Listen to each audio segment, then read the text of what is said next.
When an arrogant billionaire woman mocked a black janitor, "If you can play that piano, I'll marry you," she had no idea that night would become the greatest shock of her life. That night, New York blazed with light. Outside the Whitmore Grand Hotel, spotlights swept across the red carpet, cameras flashing like bursts of fire. Inside the grand hall, crystal chandeliers spilled golden light over marble floors, and evening gowns brushed past each other with carefully practiced smiles. It was a typical high society fundraising gala, where stories of generosity flowed as smoothly as the champagne, and the hands that had polished the floors since dawn seemed to vanish into thin air.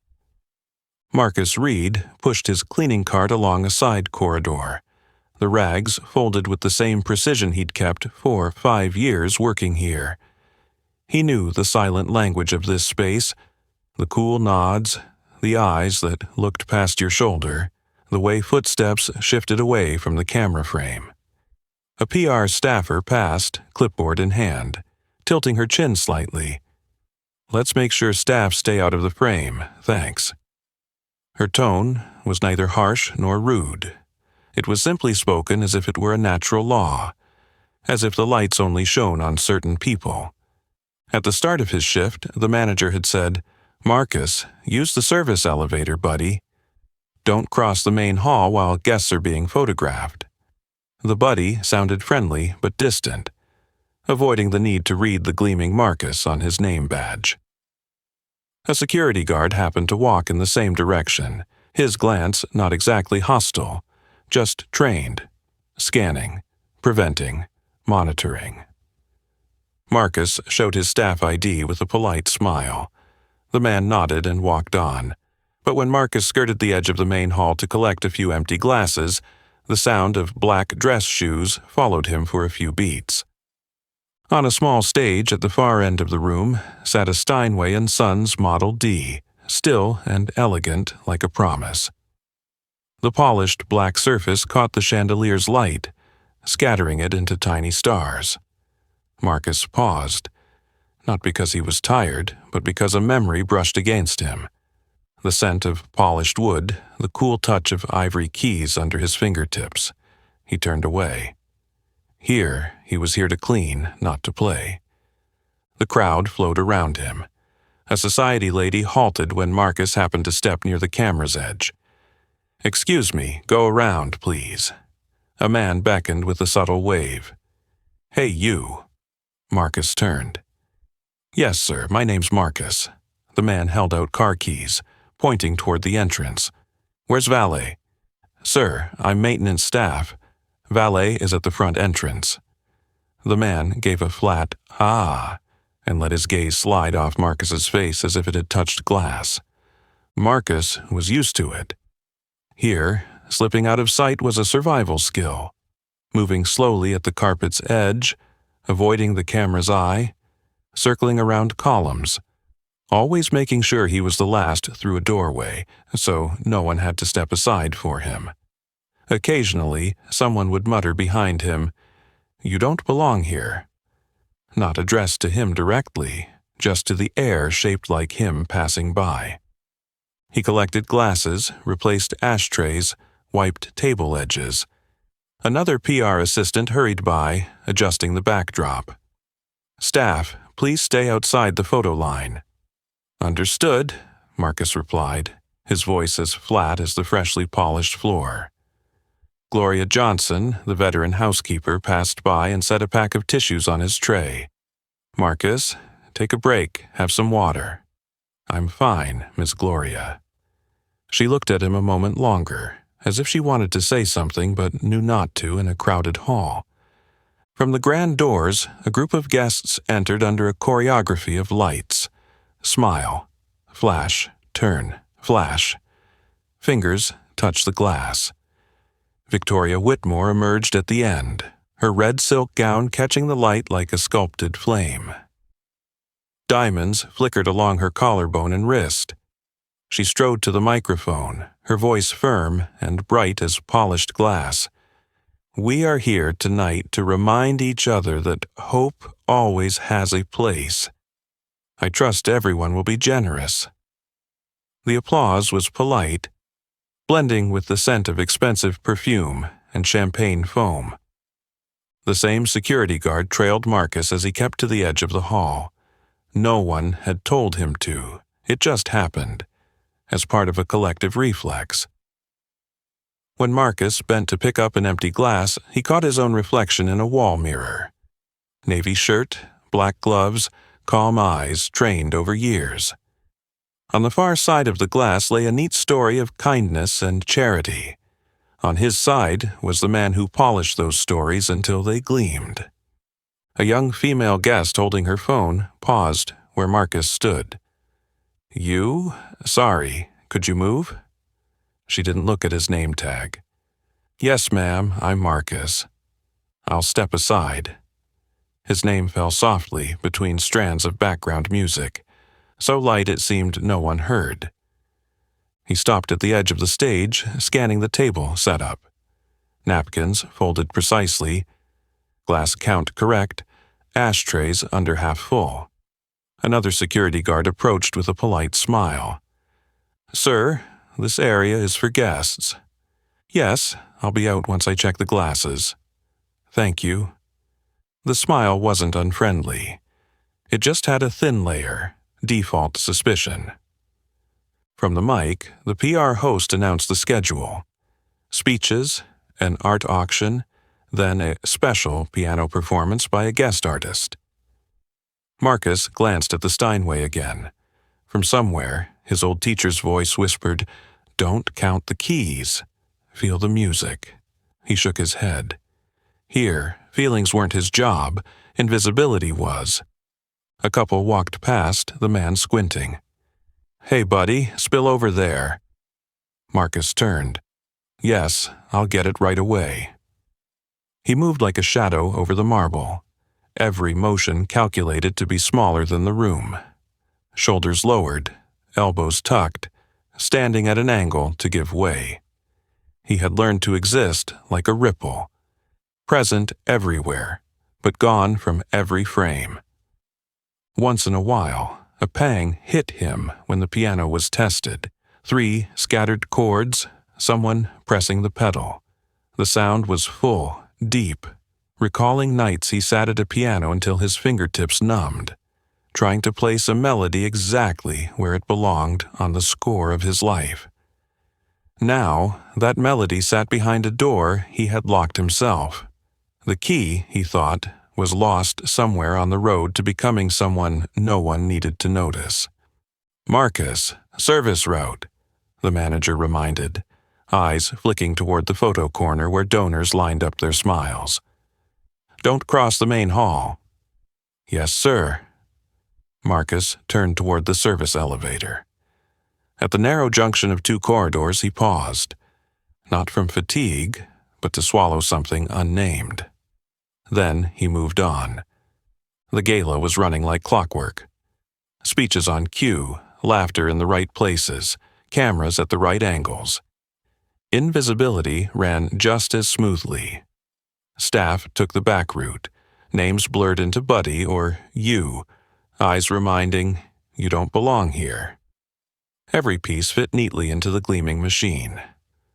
Only Marcus, in a brief moment before the service door closed, looked back at the Steinway. The chandelier's light spilled over the piano's surface, pooling into a quiet glow. He exhaled softly, as if placing a small stone into a river. Then he pushed his cart inside, the door closing behind him, quiet as a blink.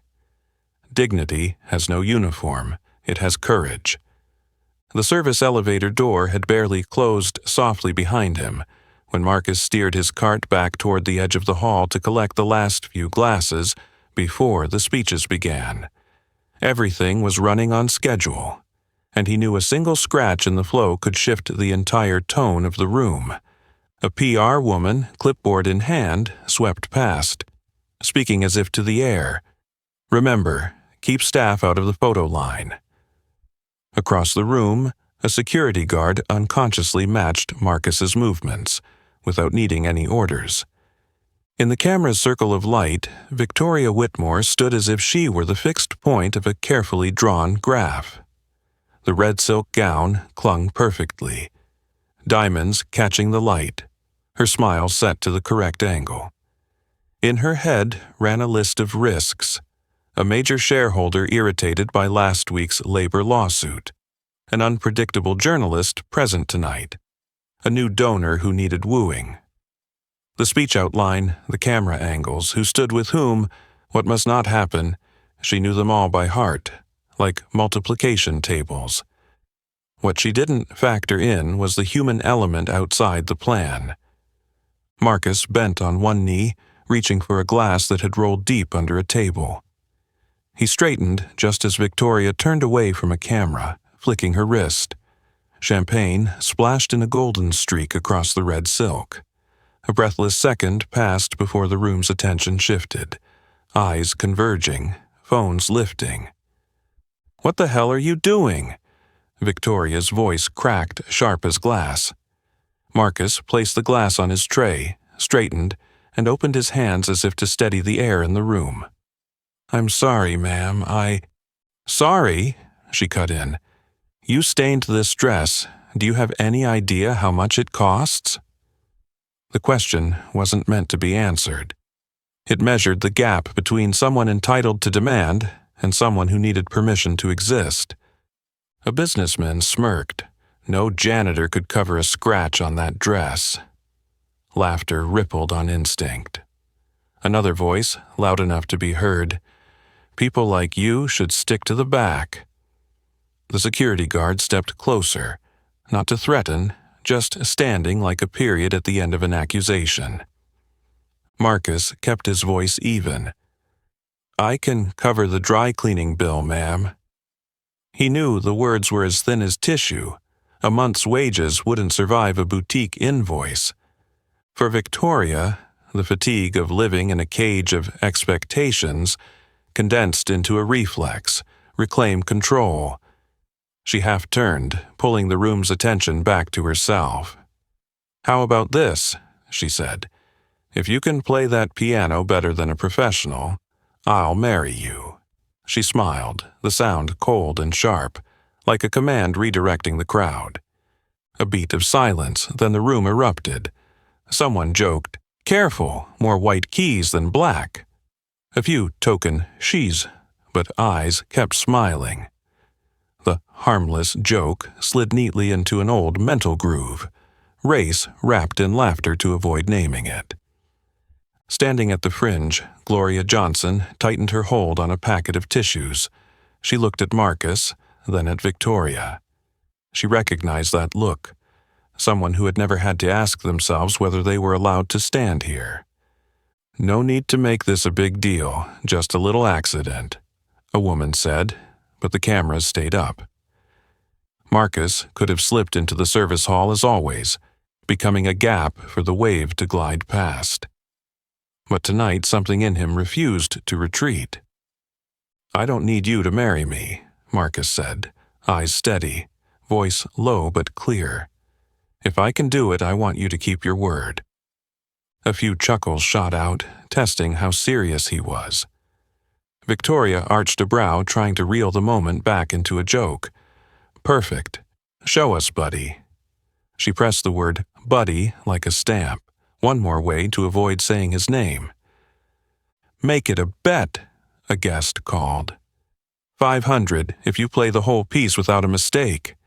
1,000 if you last more than 30 seconds. Money flicked from wallets. That clean excitement allowed them to cheer without facing the fact they were fueling a public humiliation. The PR woman glanced at Victoria. A second's frown, then a thin smile. If framed right, the clip could boost reach. In Victoria's mind, goodwill charts, audience reach, and headline potential flickered past. She'd learned to measure everything in numbers, and forgotten how to measure in people. Marcus shook his head when the bills were pushed toward him. "I'm not taking your money." "Then what do you want?" "Just one thing. If I do it, you'll remember every word you just said, in front of everyone here." A thin pause. Victoria laughed longer this time, confident she still owned the story. Deal. Plenty of witnesses here. She pointed toward the stage. That piano. The whole city's ready to watch you. The security guard walked in parallel, escorting a moving Risk. David Chen, the music critic, stood still like a comma, observing how a smirk could rewrite a person. He looked at the Steinway, then at Marcus, eyes flickering with anticipation. "Come on," someone urged, smiling as thin as a blade. "Don't keep us waiting, lots of white keys." More laughter, loud but cold. Victoria adjusted her gown. For a split second her gaze touched Marcus, not as a person but as a prop to be assessed. Deep down, the fatigue was still there. Urgent emails, early meetings, shareholder pressure. But she'd chosen to let that exhaustion spill into power, and power without restraint always found the lowest surface to pour onto. Marcus inhaled. He set the tray on the nearest table, removed his gloves, folding them neatly. All the habits of making himself smaller than the room, he performed them one last time before stepping into the space opened by eyes and cameras waiting for a fall. "After you," Victoria said, voice smooth but cold. "Time to prove it, buddy." The room swelled with an ooh of excitement. At the crowd's edge, Gloria gave the smallest shake of her head. Only Marcus saw it. David Chen stepped half a pace forward, hand in his suit pocket, ready to witness ability, not spectacle. Marcus walked. The sound of his soles on the marble barely carried, but each step seemed to reset the room's center of gravity. At the end of the path, the black Steinway and Sons Model D lay still, its lid catching the chandelier's light into its own private sky. The laughter hadn't fully faded, still falling here and there like late hail. But beneath the noise, a thin silence began to form, a space just wide enough for music, if it came, to enter. Marcus placed a hand on the stage edge. The guard stopped at the perimeter, not advancing. The PR woman stepped back half a pace, camera still rolling. Victoria kept her chin high, convinced she still controlled the moment. But for the first time that night, Marcus wasn't trying to make himself smaller. He simply stood at the full size of a man.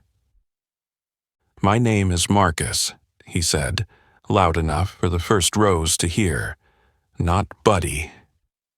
Then he stepped up onto the wooden riser, heading toward the piano the way a person approaches a real conversation, not a sideshow. From that moment, the night shifted, and the marriage dare that had sounded like a joke was hardening into a binding promise in front of a room full of witnesses. What came next would no longer be entertainment. It would be a test of dignity, talent, and one's word. Right after the calm statement, "My name is Marcus, not Buddy," the room seemed to drop a notch in noise. He kept walking, each step on the marble even and deliberate, not fast, not slow, as if he were resetting the dimensions of himself in a space that was never meant for him. A stack of bills slid forward, the snap of wallets opening. 500 if you play a full piece. 1,000 if you don't run off in 30 seconds. Clean excitement. They could enjoy themselves without realizing they were cheering for a public humiliation. Marcus didn't look at the money. "I'm not here to perform like a trained pet. I'm not taking your bets." Then he turned toward the one who had issued the dare. "I accept, and I only want one thing. If I succeed, Ms. Whitmore will keep her word, in front of everyone here." A few whistles rang out, half mocking, half testing. Victoria Whitmore lifted her chin, her smile locking into place. In her mind, the risk chart scrolled fast. Last week's labor lawsuit. An unpredictable journalist present. A new donor to impress. She thought in graphs and headlines, not in people. If he failed, the whole room laughed done.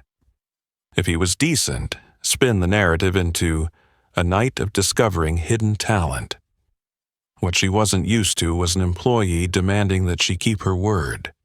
Marcus reached the foot of the stage. 2 security guards immediately stepped in, blocking him out of habit. "Sir, this area is for performers and guests only." The tone was polite, the boundary soft, but real. Marcus stopped, didn't argue. He tilted his head so they could see to the left, a white couple leaning happily over the stage edge, taking selfies with the Steinway in the background. No one stopped them. The guards hesitated for a beat, then returned to their positions in front of Marcus. The small moment laid bare the skew in the room. Same rule, enforced for only one person. At the edge of the hall, Gloria Johnson saw it, her lips pressing together. This wasn't the first time. A deep, clear male voice cut in, "Let him through."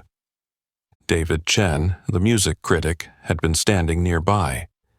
He didn't raise his voice, just shifted his shoulder slightly. "Tonight I want to hear music, not watch barricades move." The guards glanced at each other, then stepped half aside, opening the path but still flanking him, as if escorting a risk in motion. Victoria's brow tightened just slightly. She didn't like anyone else setting the rhythm. PR touched her sleeve and murmured, "Better if Chen speaks up, adds legitimacy." Victoria inhaled, returned her smile to its trained setting, the one she'd perfected all her life, turning emotion into procedure. A female guest muttered, "They should clean the piano too, Sweat." A light touch, bitter underneath. A polite remark carrying baked-in bias. Marcus removed his gloves, folded them neatly onto the tray. A small, decisive gesture, like shedding the invisible uniform. He looked up at Victoria. "Let's confirm one last time. You said, if I play better than a professional pianist, you'll marry me. I don't want that. I want you to keep your word, in whatever way you can, publicly." A male guest laughed. "Smart. Customizing the prize." Another added, "Keep her word how?" "Write a check." Marcus shook his head. "I don't need a check. I need proof that words here carry weight." David Chen nodded. "You're talking about public accountability." "Yes?" In Victoria's eyes a flicker of hesitation, then it was gone. Around the room, phones were raised, tiny lights blinked. The risk chart ran again, labor hashtags, conservative shareholders. She smiled, stamping it shut. "We're all witnesses here." David Chen followed. "And if he plays at a professional level, I'll say so to the press." A few short bursts of applause. Part of the room was ready to value principle, not just spectacle. Marcus nodded, stepped onto the riser. One guard instinctively shifted closer. Marcus didn't look at him, only at the path ahead. For years, it had always been blocked by mechanisms dressed in courtesy. Tonight, he was walking through, under his own name. "Let him through," David Chen repeated, as if placing a period at the end of the sentence. The guard froze, then moved to the edge. Below, the selfie couple still joked about white keys, black keys. No one shushed them. The entire room's eyes were on one man, and its expectations gathered for a fall. Marcus stood before the Steinway & Sons Model D. He placed his palm on the lid, cool, solid, familiar. He didn't open it yet. He looked down, calling the challenger by name. "Miss Whitmore, I want to hear you say one thing. Clearly, I will keep my word." For the first time that evening, Victoria missed half a beat. She wasn't used to reading lines someone else had written, but in front of too many cameras with PR nodding for her to lock the narrative, she lifted her chin. "I will keep my word." The final syllable was thin as wire. It was both a promise and a fence. Gloria released a breath only Marcus noticed. He lifted the lid. The hinge gave a soft, clean click.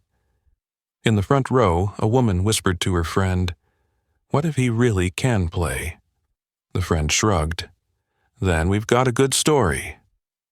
They still spoke about a story, not a man. Victoria kept her smile, her thumb brushing the now dry champagne stain. The fatigue at the base of her neck, day-long meetings, urgent emails, difficult shareholders, had been poured into a dare, as easy as snapping her fingers. A discordant thought crossed her mind. Why had she tossed that line so easily? Then the PR logic covered it again. If he's good, we discover talent. If he's bad, the room laughs. Win-win. Somewhere, the word dignity still waited outside the door. Marcus pulled the bench out and sat. He checked his distance from the keys, dropped his shoulders, loosened his wrists, old rituals returning like muscle memory. He spoke loud enough for the first rows to hear. "Thank you for making way." It sounded polite, but anyone hit by it would understand. He was speaking to the guards, and to a system that had long kept him at the hall's edge. The crowd steadied itself with a few jibes. "Get on with it. Don't keep us waiting." At the fringe, the man from earlier murmured, "Look, his hands are shaking." His friend replied, "Of course they are. Who wouldn't hear?" David Chen gave a small smile. "Shaking or not, the music will answer." Marcus set his fingertips on the keys, just touching, not pressing. The air felt taut and thin, as if waiting for a snap. He had refused the money, made "I will keep my word" echo in front of witnesses, and walked through the barrier under his own name. All that remained was the sound of the piano. All that remained was the sound of the piano, and when it came, it arrived not with noise, but with a breath that seemed to touch the air itself. Marcus struck the first key as if tapping gently on the surface of water. No showy rubato, no flourished runs, just a clean note, then a second that opened the door for summertime to step in. He chose a tempo half a beat slower than usual, giving each phrase room to breathe. His left hand laid down a soft foundation, like bare feet on a summer sidewalk. His right hand spoke sparingly, each note falling with exactly the weight it needed. The pedal was pressed briefly, released quickly, letting the resonance cling to the marble of the hall before dissolving like mist. Marcus wasn't telling a story. He was setting down sentences. The silence between them didn't block the listener's ears. It invited them closer.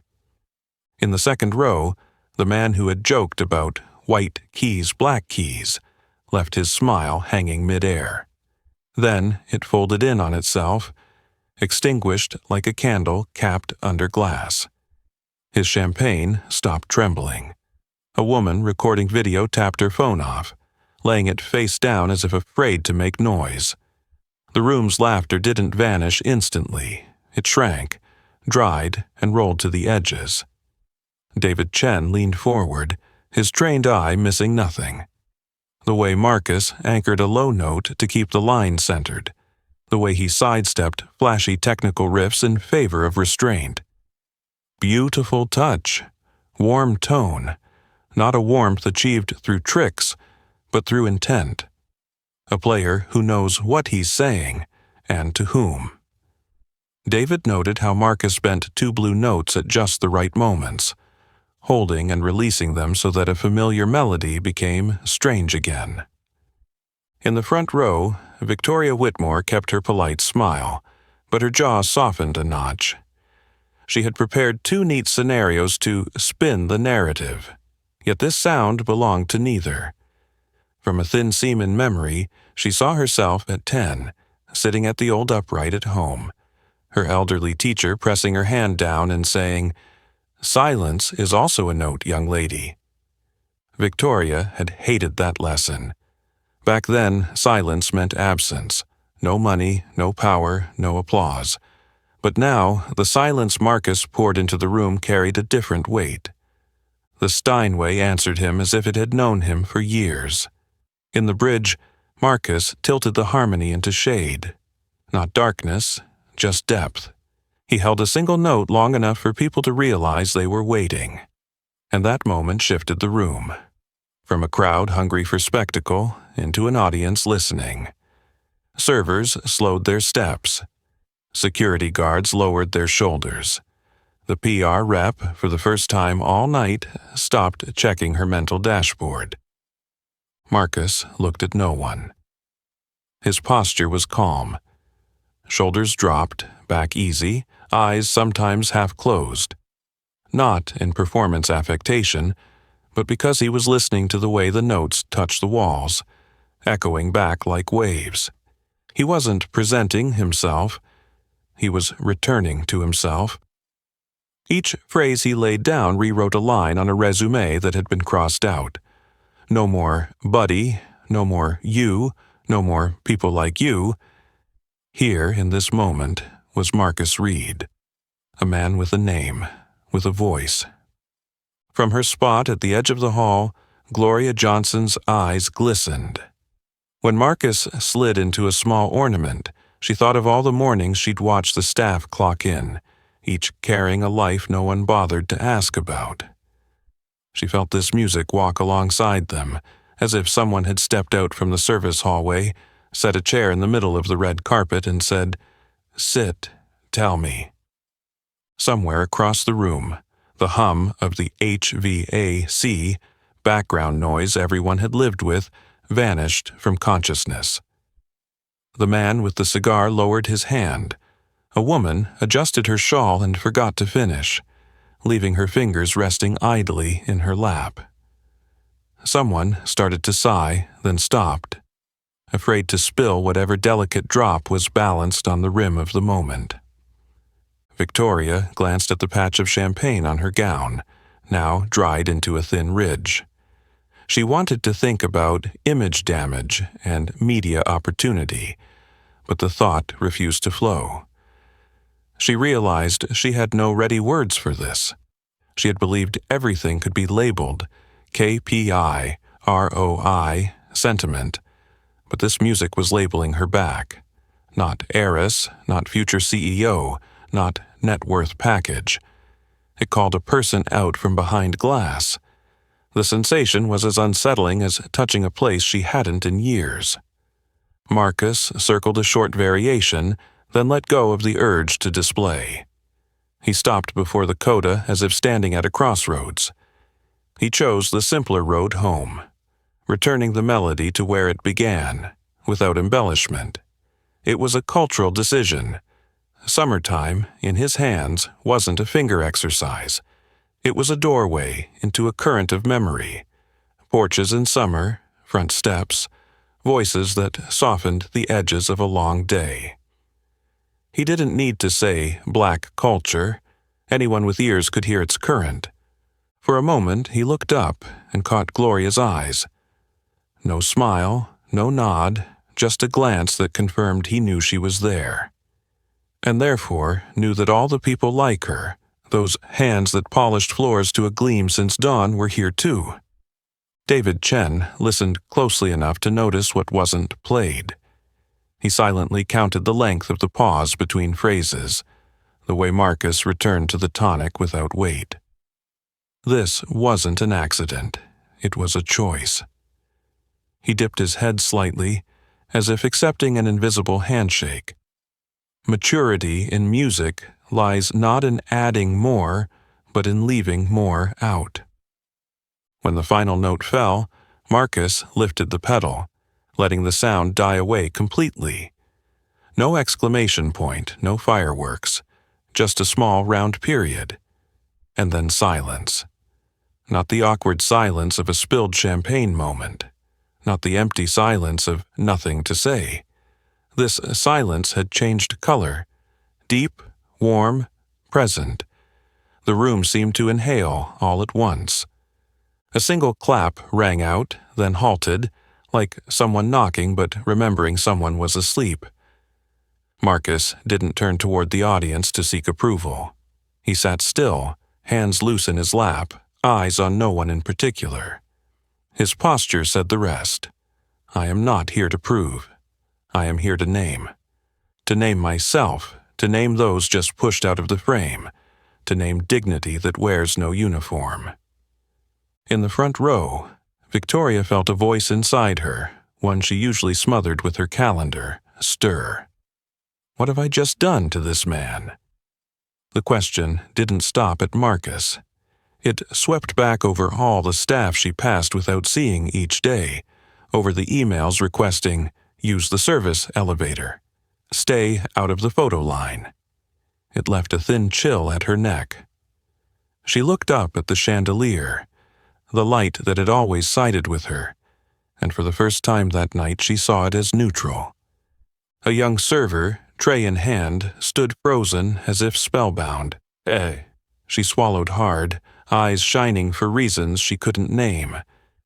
Beside her, the guard who had instinctively blocked Marcus let his elbows drop. He didn't apologize, didn't need to. The silence was doing it for him. Marcus touched a small closing cord, not to prolong, but to set the room back on the ground after the bend it had just taken. Then he lifted his hands from the keys, lowered the lid one notch without closing it. He turned his head to find David Chen. They didn't speak. A single nod held the whole sentence. I'm still here. Any laughter, if it still existed, was now at the margins. At the room's heart was a new quiet, one both carved by music and left behind like soil for the next thing to grow. In that place, jokes about white and black keys had no space, because people had just heard something beyond the color of the keys. Marcus inhaled, exhaled. He didn't rise. He let the room reset its heartbeat. And in the front row, Victoria, the hostess who had tossed a marriage dare like a stone into a pond, felt every ripple come back to the shore where she stood. She understood. From here on, every word she spoke would have to pass through this silence. The first piece was over. The room had changed color, and the control, what Victoria had thought was hers, was quietly sliding toward the piano. The transformed silence hadn't yet faded when Marcus tilted his head, as if listening to the room one more time. He didn't stand. He simply rolled his wrists, reset his distance from the keys, and changed languages, from the lull of summer to the clean architecture of the classics. A sonata, the skeleton of discipline, came to life. The opening theme was crisp, clear, allegro moderato. Marcus's left hand built a rhythmic wall with evenly rolled chords, mechanical in precision but never overpowered. His right hand drew a thin cantabile line, delicate yet sinewed.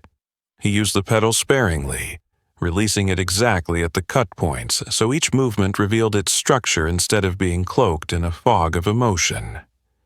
In the transition, he staged a dialogue between the two hands, a 3-2 cross-rhythm meshing like gears. Every accent landed just enough to support the next phrase, never forcing it. The room, so used to being served sensations, found itself unconsciously counting with him. The man with the cigar lowered it from his lips, setting it carefully into the ashtray as if smoke might smudge the clean lines. An older woman tilted her head, narrowing her eyes, the reflex of someone who'd once studied piano, checking the voicing. In the back row, a young man lowered his phone, forgetting vertical mode entirely. Perhaps the clip no longer seemed enough. David Chen shifted half a foot, leaning in to catch more of the mid-range. He noted the rare control, smooth legato on the 4th and 5th fingers, trills clean without stray notes, the PP to FF climb without a gasp. In the development section, Marcus carved the theme into fragments, rotated and reassembled them, the arc of dynamics rising by intellect, not adrenaline. David exhaled softly, almost to himself. Virtuoso. The word fell in 2 beats. Cautious, then certain. Marcus wasn't trying to steal hearts. He was building a bridge. Those who had come for sport understood halfway across. They were standing before art. The faint shifting of chairs subsided. The guard who had stepped in to block him earlier lowered his shoulders. For the first time that night, his eyes were not watchful, but following. Victoria Whitmore sat upright, the smile on her face like an old mask. With each phrase, she felt the invisible dashboard in her mind. KPI, headlines, sentiment. Lose signal for a few seconds before flickering back. She glanced at PR. That's enough, isn't it? The other's eyes wavered. If we cut at the peak, we'll be crucified. Victoria bristled at a situation she didn't control. She wanted to put down the period, to bring the night back onto the outline she'd planned. In the coda, Marcus let the arpeggios pass like a draft of wind, breaking on the dynamic stair just before a fort, then refusing to step on it. He returned to mezzo piano, closing the phrase with a cadence as clean as a boundary line. This was the power of control, knowing where you could be loud and choosing not to be.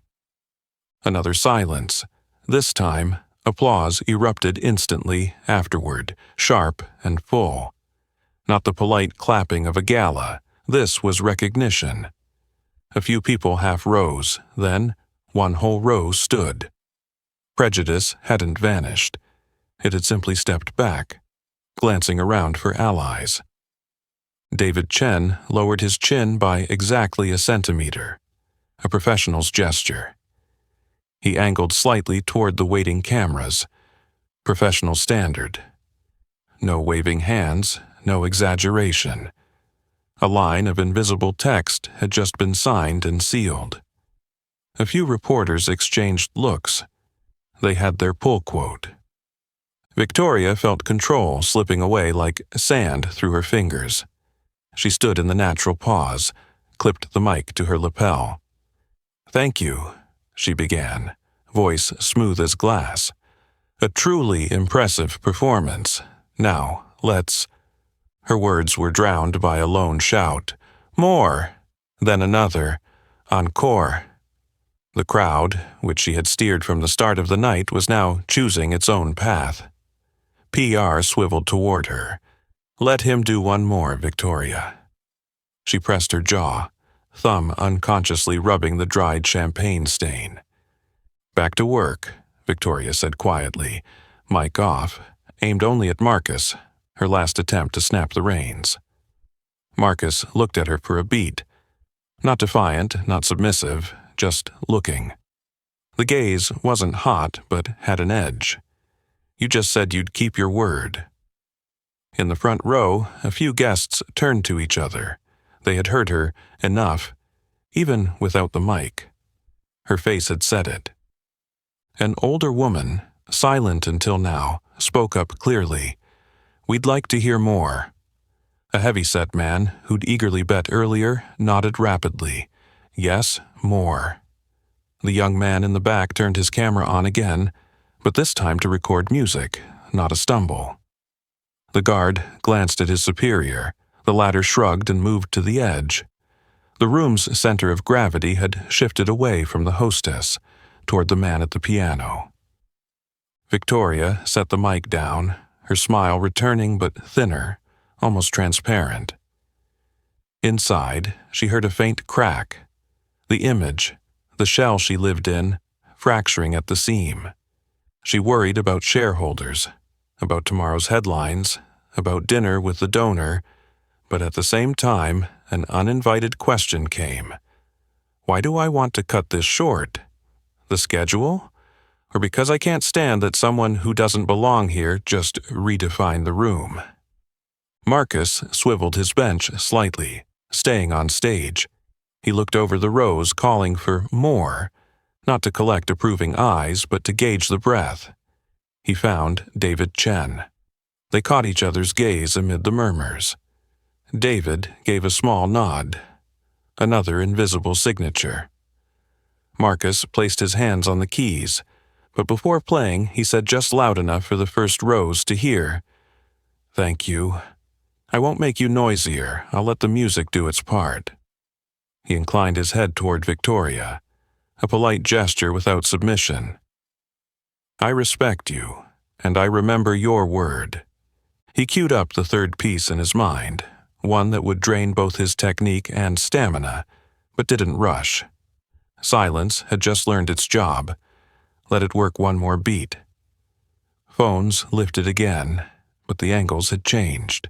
Now people were aiming for the entrance, not the fall. At the edge, Gloria Johnson laid a hand over her heart, a smile just beginning at her lips. She saw the other servers standing a little straighter, as if the spine of the whole evening shift had been realigned. The guard who often blocked Marcus stepped back another half pace, not in fear, but as if not to blur the outline taking shape. Victoria sat down. PR whispered the revised schedule. "We'll call this a special set. After this next piece, you step in to thank him and announce the auction." Victoria nodded, eyes never leaving Marcus's hands. She didn't know if she was hoping he'd stumble so she could reclaim control, or soar so she wouldn't have to hold it anymore. Marcus lowered his wrists. The opening theme of the next piece hadn't sounded yet, but the room was already leaning toward the piano. Somewhere, the feeling of sport had slipped from the grip. What remained was art, and the people standing before it, no longer hiding behind their roles. He closed his eyes for half a second, just enough to hear the clock inside click into place. Then he opened them, struck the first note. The room, like a sail catching the perfect wind, swelled, and the night, decisively, shifted into a new orbit. The very first note landed, and the entire room leaned toward the piano.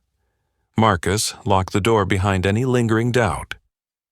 No more lullabies, no more separate architecture of discipline. He chose an extreme technical piece.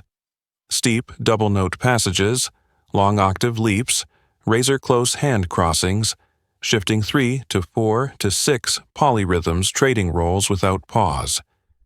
This wasn't a piece to sound pretty. It was a summit that demanded both muscle and nerve. His left hand drove an ostinato smooth as a belt drive. His right hand strung staccato beats as precise as a sewing machine. In the second section, he bent the theme into a left-hand trill, a difficult, rarely chosen move, while the right hand walked the high register like a tightrope. The pedal was dotted only at phrase openings, lifted before any clouding could occur.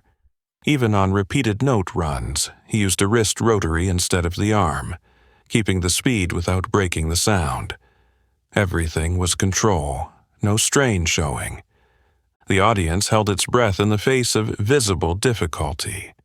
The man who had once joked about white keys, black keys, drew his hand away from his glass. The security guard, who had blocked Marcus earlier, was now unconsciously leaning forward. Gloria Johnson gripped the edge of a table, the pulse in her wrist clear in each beat. The PR woman looked up from her screen, abandoning an unsent text. Laughter had slipped out of the room long ago. What remained was attention. Victoria Whitmore tried to erect a mental fence quickly. This was her event. This was her story to tell. If necessary, cut. But the music belonged to no fence. It took its own route, through the chandeliers, through the cameras, past the KPI formulas. In the coda, Marcus pushed a tremolo octave to the lip of Fort, then didn't break through. He reined it in, detoured into a short glissando, returning the phrase to piano like a graceful stop command. The break was so smooth that the whole hall felt as if it slid half a step further. Silence. One beat, two. Then an explosion. A thick, unified standing ovation erupted. The front rows stood, then the back. Chairs clattered. Glasses chimed, but no one cared. Phones rose like a forest, no longer hunting for a fall, but holding on to a moment. At the stage's edge, David Chen clapped half a beat slower than the rest, as if to measure it precisely, then spoke just loud enough to be caught by someone's recording mic, at a very high professional level. Marcus remained seated, hands loose. He didn't bow yet. He gave the room back to itself. The commotion belonged to them. Victoria took the mic. "Thank you," she began, but the clapping didn't drop. One group of guests shouted, "Encore!"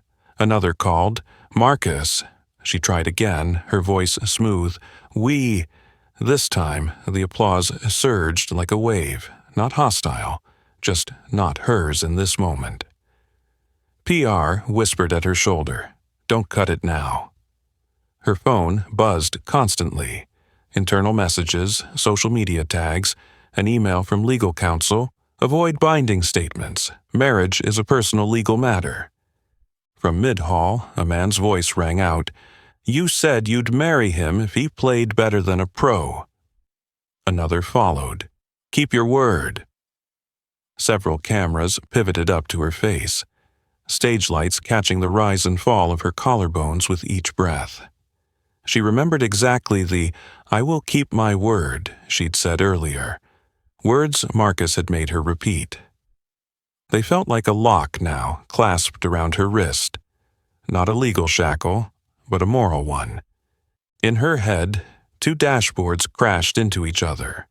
Reputation, shareholders, donors, lawyers, marital clauses on one side, a room full of witnesses, a respected critic's professional level on the other, and a video already on fire.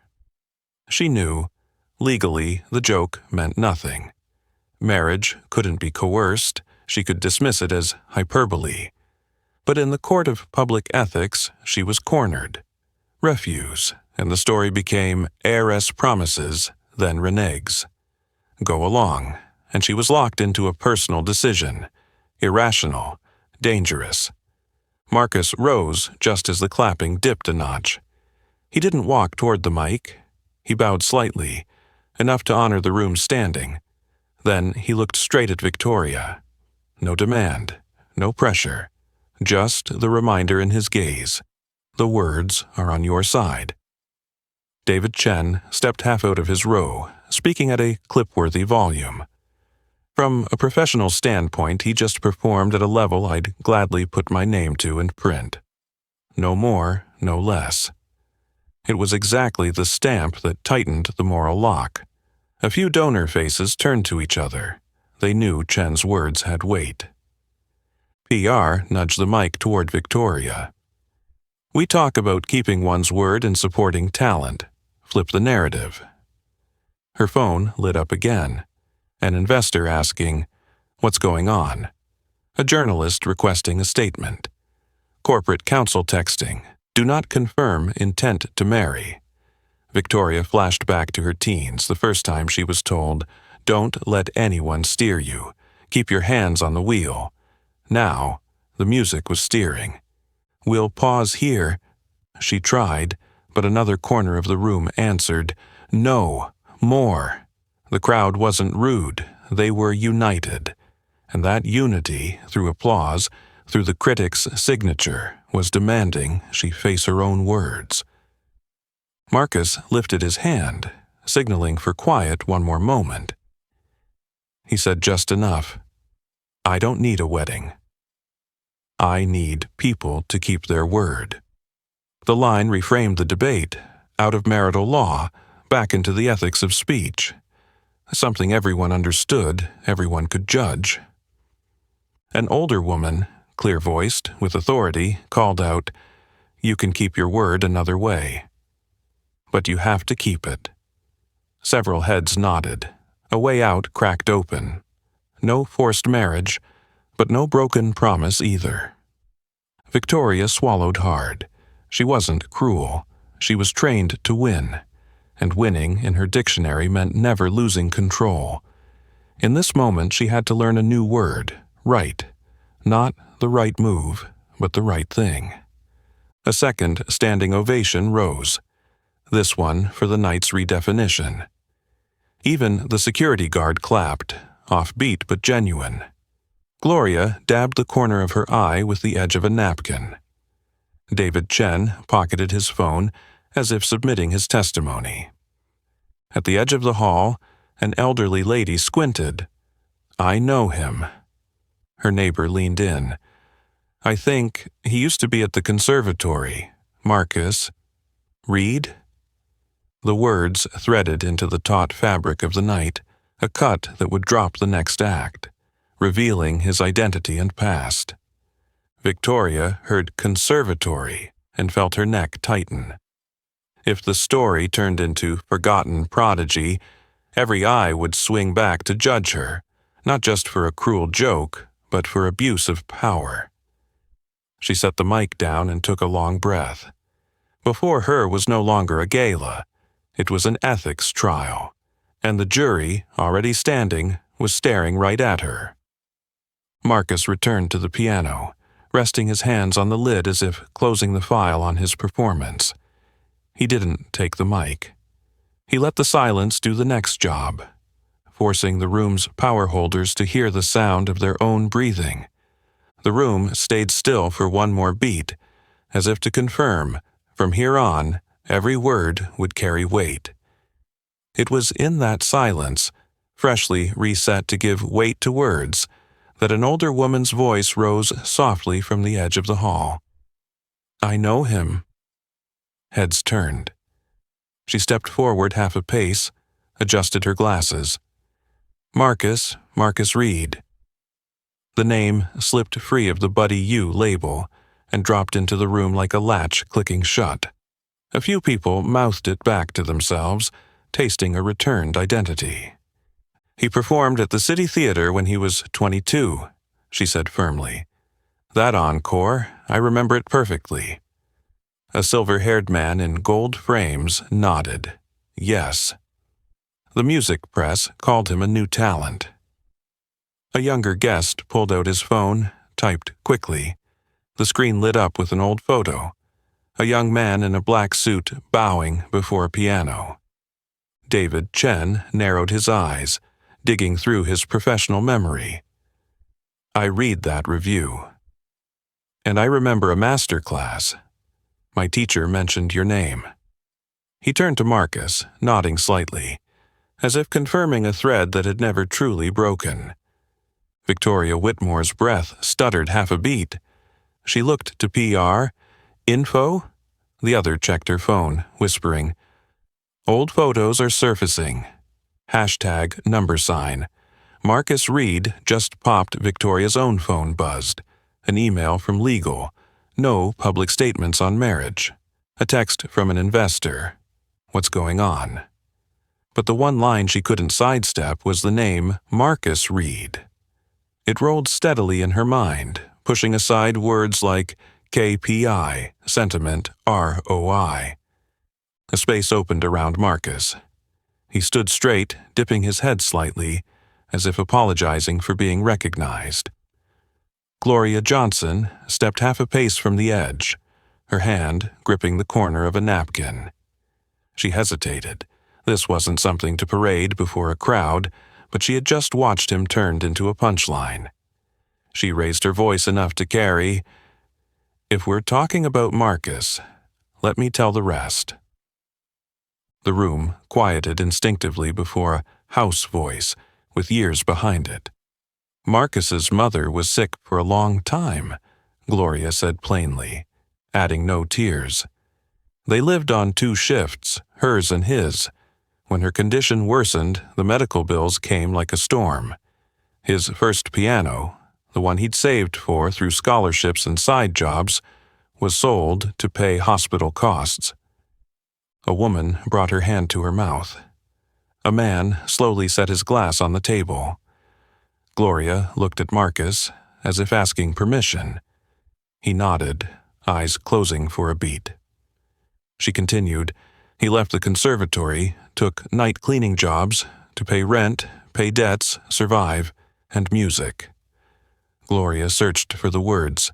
Music became tied to the smell of antiseptic, to white sheets, to the sound of monitors. He locked it away.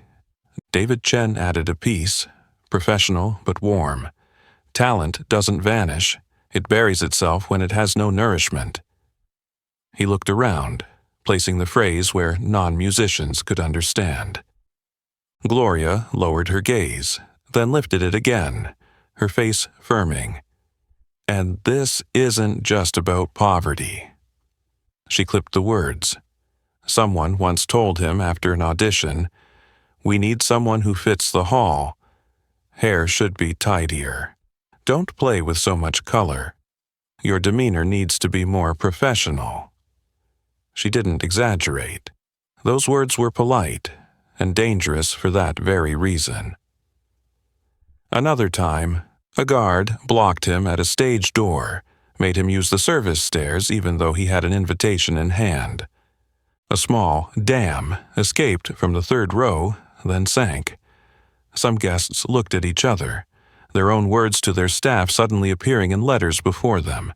The barrier here wasn't brick, it was etiquette wired into the mind. Marcus heard his name repeated in the room. Marcus, not Buddy. Each time was a small hammer tapping old paint. He drew in a deep breath, held it, let it out. He didn't want tonight to become his private tragedy in public. But Gloria wasn't telling a sob story. She was naming the problem. The polished system that had pushed him to the margins. Victoria's mind flashed to the checklist she'd sent internally. Staff, stay out of the frame. Use service elevator. Don't stand in the lobby during guest check-in. She wanted to defend herself. That's procedure, not discrimination. But behind that thought came another, quieter one. Who writes the procedure? She looked at Marcus and, unbidden, saw the simplicity in his stance contrasted with the complexity of the glass casing around her own life. David Chen gave a small nod to Gloria, a thank you for naming it plainly. He added the professional credential. At the conservatory, he topped the piano class 2 semesters in a row, he said. I have an old note from a professor. Deep touch, wide ear, pedal control rare at his age. He didn't mention the times Marcus lost funding because he didn't fit the face of the program. The phrase was too sharp to throw now, but the attentive had already connected it when Gloria said, "Fit the hall." A middle-aged man frowned. That still happens today? Another sighed. It never stopped, just speaks another language. Shame, rare at a gala, was now present. Not loud, but heavy. Victoria lifted the mic, then set it down. She knew anything she said now would be filtered through the moral lens just raised. She glanced at PR. The other shook her head. Don't defend. Listen. It was advice unfamiliar to someone who lived by steering. But tonight, silence was again in the right place. Gloria closed, her voice steady. He doesn't need anyone's pity. He only needs to be called by his name and not be blocked from doors that should already be open. She turned to Marcus, smiling. Tonight you opened one yourself with music.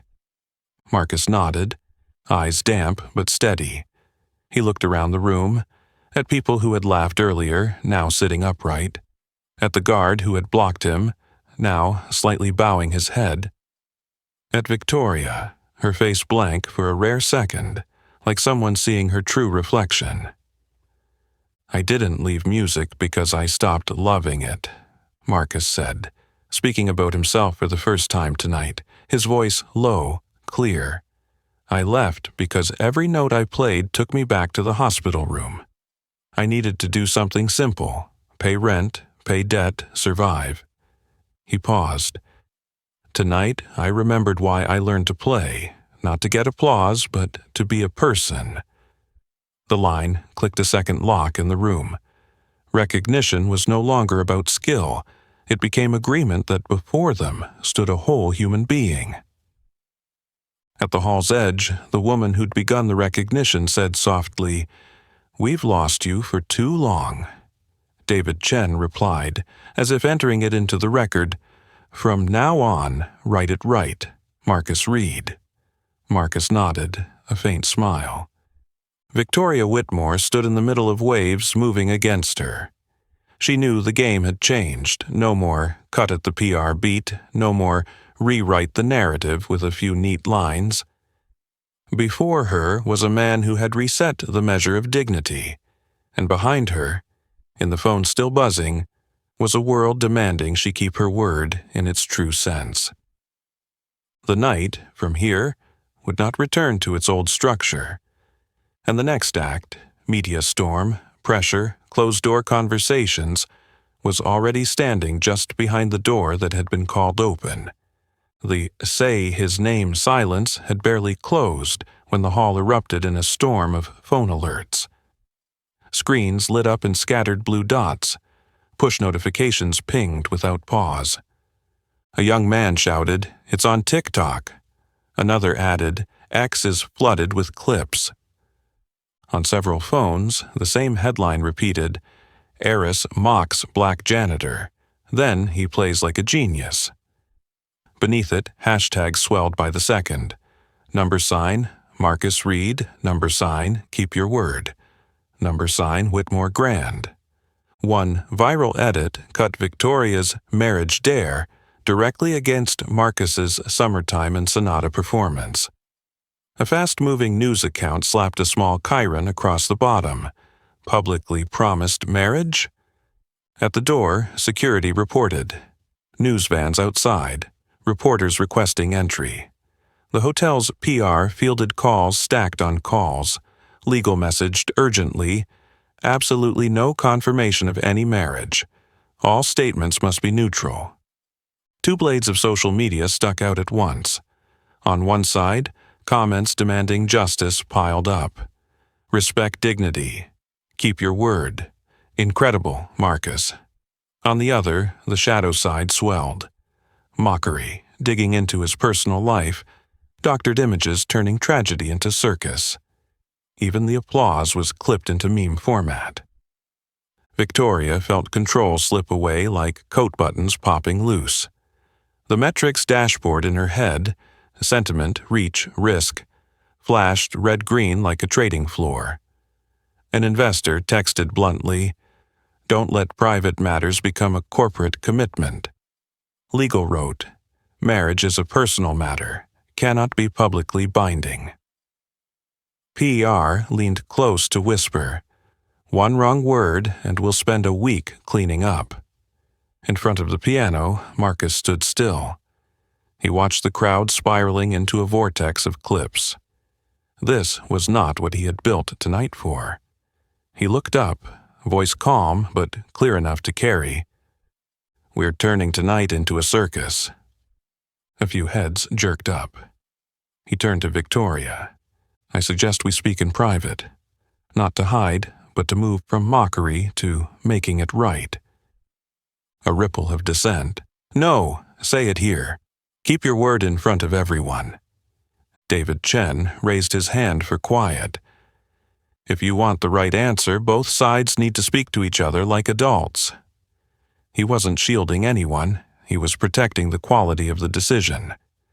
Gloria Johnson added a half sentence leaning toward conscience. "Let them talk." Victoria met Marcus's eyes. No pleading, no threat, just an invitation.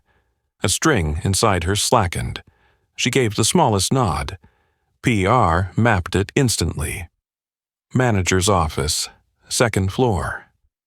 Security opened a path through the sea of people and cameras, forming a corridor out of elbows and polite murmurs. A few shouts followed, but David Chen stepped in with a soft block. "You'll get your answer, give them 5 minutes." The front row felt quiet, stepped back half a pace. The cyclone swung off Marcus's heels and fixed on Victoria's back. The office door shut, the noise dropping like a dialed-down volume knob. Victoria leaned against the table, thumb rubbing the faded champagne stain, a habit when tense. Her phone glowed with incoming calls and texts. Legal team, PR group, 2 shareholders, a reporter. Marcus didn't sit. He stood a measured distance from the desk, hands loosely clasped. "I'm not here to force you into a wedding," Marcus began plainly. "I want you to keep your word the right way, to the person and to the culture of this place." Victoria looked up.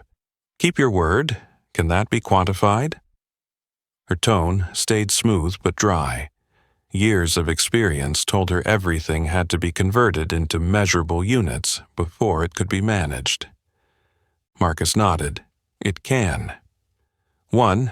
A public apology. Use my name, acknowledge the act and its impact, none of that if anyone was offended language. 2. Concrete commitments." He counted them off on his fingers.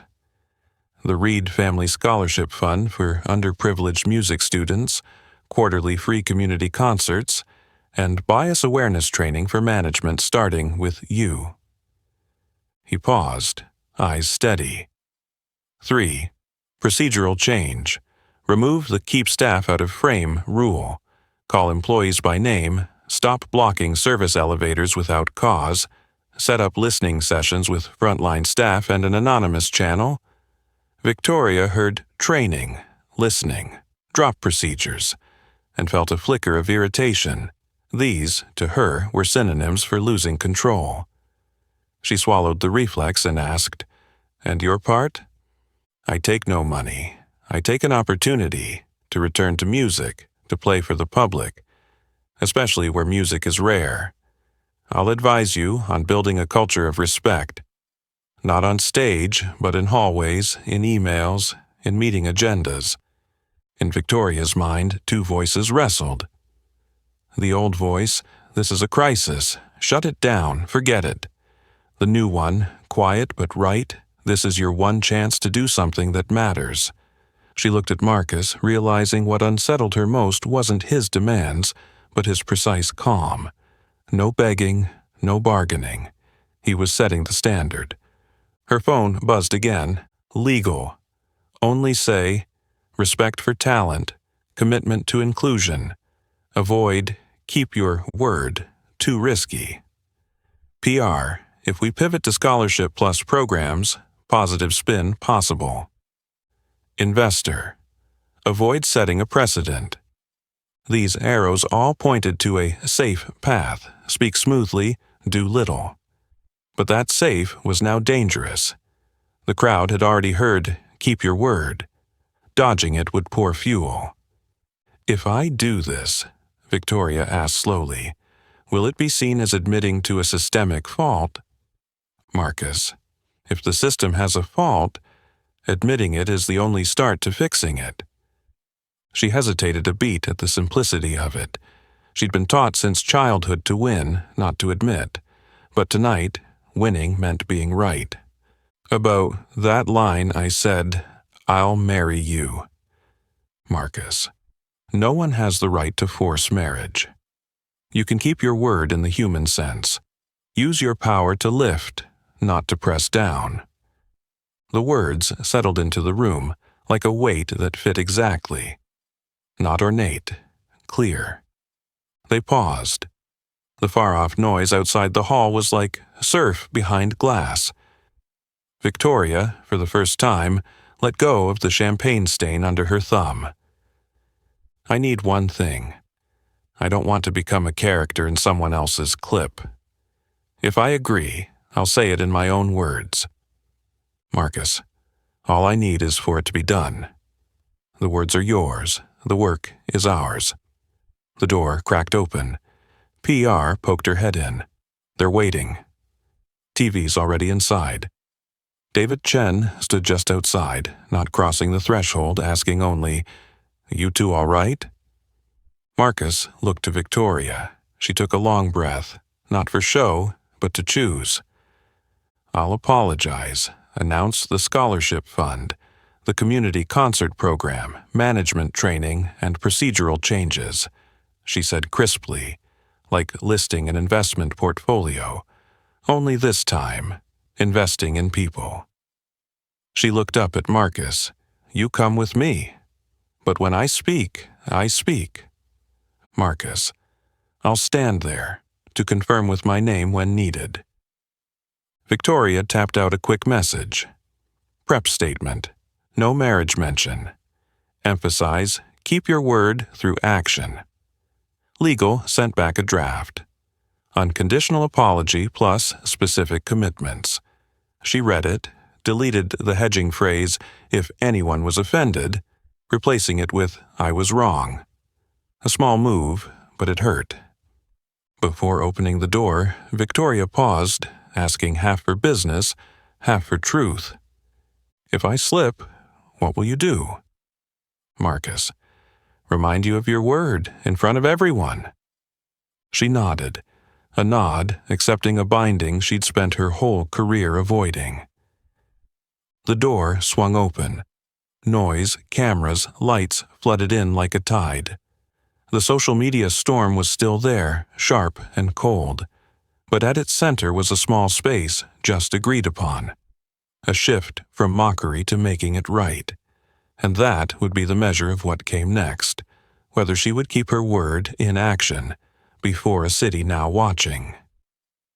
The doors swung open, and lights and cameras rushed in like a tide, but instead of retreating, Victoria stopped squarely at the mic. Marcus angled just to her right, close enough to share the noise, far enough not to steal the frame. David Chen stood front row like an official seal, and Gloria Johnson remained at the edge of the hall, still holding the corner of her napkin. Victoria looked around the room, inhaled, and this time didn't read from the safe draft. Tonight, I was wrong. I disrespected Marcus Reed, failed to call him by name, turned my own employee into a shadow. I apologized to him and to everyone we have ever treated as invisible. The I was wrong dropped into the room clean, with no, if anyone was offended cushion. PR held its breath. Legal fired off messages, but it was already too late. In a good way. She went on steady. About the line, I'll marry you. Marriage is not something to be wagered. I will keep my word the right way, through action. Starting tonight, I'm announcing a program of rebuilding and reform. The room leaned toward the mic. Some cameras turned to capture Marcus. He neither nodded nor shook his head. He let the words run their full course. First, Victoria said, we're establishing the Reed Family Scholarship for talented music students without resources, with priority for underrepresented communities. The fund will be run by an independent board. Whitmore Group is just the sponsor. She paused half a beat. I want that name to outlast this evening. A single clap broke out. Not polite, but the reflex of seeing a door being built. Second, she raised her head, we'll launch the Keys for Dignity community concert series in Harlem and Brooklyn. Free admission, full union pay for musicians and crew. Marcus Reed will open the first show, and we commit to bringing music to places that rarely hear it. Marcus turned to her and said quietly, that's the part I agree to. Cameras caught it, quietly anchoring it to the official record. Third, Victoria said, mandatory anti-bias, DEI, training for all management, starting with me. We'll hire an independent firm, conduct anonymous pre- and post-surveys, and publish the results. A skeptical, sounded somewhere. PR stunt? But David Chen tilted his head as if marking it. Measurable means accountable. Fourth, her tone hardened, I'm scrapping the staff must not appear in frame rule when not required, and removing service elevator blockages in non-security areas. Starting tomorrow, all managers will address staff by name. She scanned the room. Anyone who doesn't stay. A wave of murmurs rippled through staff at the edges. A few instinctively adjusted their name badges, as if to make them seen. Fifth, Victoria paused, then said plainly, we're raising our minimum wage to a true living wage per city standards and adding health stipends for night shifts. Deadline, next quarter. An involuntary gasp escaped the crowd. This was no longer PR, this was budget. 6th, she slowed. Every month, I'll hold a listening session with frontline staff, with an anonymous channel direct to the executive board. No polished reports, only truth. Victoria lowered the mic a fraction, then raised it again. And finally, I'm inviting Marcus Reed to serve as my independent human values advisor for 1 year. Call it humility coaching. He'll have the right to say what I don't want to hear, and I'll be responsible for listening. A faint smile passed over Marcus's face, not for winning, but for the right thing being named. Camera shutters snapped. A reporter called out, "Do you admit you discriminated?" Victoria inhaled, "I admit bias exists in my organization, and in me. I take responsibility for fixing it. Not perfect for legal, but right for ethics." Faces that had smirked earlier fell silent. Marcus asked for the mic, only for a few seconds. "Thank you. I don't need a wedding. I need what's been promised to be done. I accept the advisor role, not to grade, but to ask, how do we treat people when the cameras are off?" He handed the mic back. "Clean." Gloria tilted her head, eyes wet but dry-cheeked. She leaned toward Victoria as she stepped down. "Thank you for saying, I was wrong. From tomorrow, call me Gloria." Victoria hesitated, then nodded. "Yes, Miss Gloria." The hierarchy flipped, but into its right place. In the front row, David Chen spoke just loud enough for the mics to pick up for the background of clips. "This isn't a fairy tale. This is governance. And governance means measuring promises by actions." A definition planted among the forest of hashtags. Still, the other side of social media scratched. The hashtag number PR stunt rose alongside number keep your word. One account sneered, "A few concerts and it's over." Another replied, "Living wage is real." The two edges of the internet ran in parallel, but now the checkpoints were drawn: timelines, programs, fund name, listening session schedule. Truth had a place to land. PR handed over a rough printed timeline. Q1, scholarship applications open. Next month, 2 Harlem, Brooklyn concerts. 8 weeks, first DEI training. Next week, no staff in photo signs removed. Next quarter, new wage table. Victoria initialed the corner, not legally binding to the public but like a self-imposed contract. A shareholder texted, "Short-term loss." Victoria replied, "Long-term risk reduction." She knew she'd have to prove it in the quarterly report, but for the first time she felt a breath of space under the pressure. Marcus turned, offering his hand. Victoria shook it, no photo op, no performance. Cameras still pressed in, but in that clasp they split the weight in half. "Tomorrow I'll send the schedule for the first session," Marcus said. "I'll invite cleaning crews, security, kitchen staff, the ones who use the service elevator." Victoria nodded. "And I'll take that elevator with them." The words escaped before she could stop them, but they were right. A reporter threw one last question. "Do you call this keeping your word?" Victoria looked straight into the lens. "I call this keeping my word through reform. See you when we report progress." She set the mic down. "No bow. Do first, bow later." The room loosened slightly as if it had just exhaled. The social media storm still screamed outside, but at the eye of it, the frame was built. Scholarship, concerts, DI, wages and benefits, new policy, listening sessions, a human values advisor. Things that would either take root or expose who broke their word. Marcus looked at the piano for one last beat.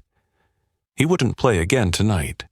The music had done its work, bending the room so words could enter. The rest would be timelines and labor. And as the camera lights lowered, he saw Victoria walk to Gloria first. She spoke quietly, clearly. "Ms. Gloria, thank you for reminding me with the truth." For the first time, she called a staff member by name in front of the whole hall, not to be recorded, but because it was right. The night wasn't over, but law and life had a new agreement. The rest was simple. Keep the word. They stepped out of the meeting room just as the noise in the lobby was cresting. Victoria walked half a step ahead, but when they reached the edge of the carpet, she slowed to let Marcus come level with her. PR handed her the mic. She didn't look at the teleprompter. "I'm Victoria Whitmore. Tonight I was wrong with Marcus Reed and Gloria Johnson. With the way I addressed you, my attitude, and the harm I caused to people who should have been respected." She paused for a beat. "I apologize, unconditionally." The click of cameras moved closer. She continued, shifting from words to a concrete plan. Specific timeline. Reed Family Scholarship applications open on the 15th next month. Independently managed. Board list will be announced this weekend. Keys for Dignity, Harlem. 2 Saturday nights next week at 6:30 p.m. Brooklyn, Sunday next week at 5 p.m. Free admission, full union pay. Mandatory DEI training for all management.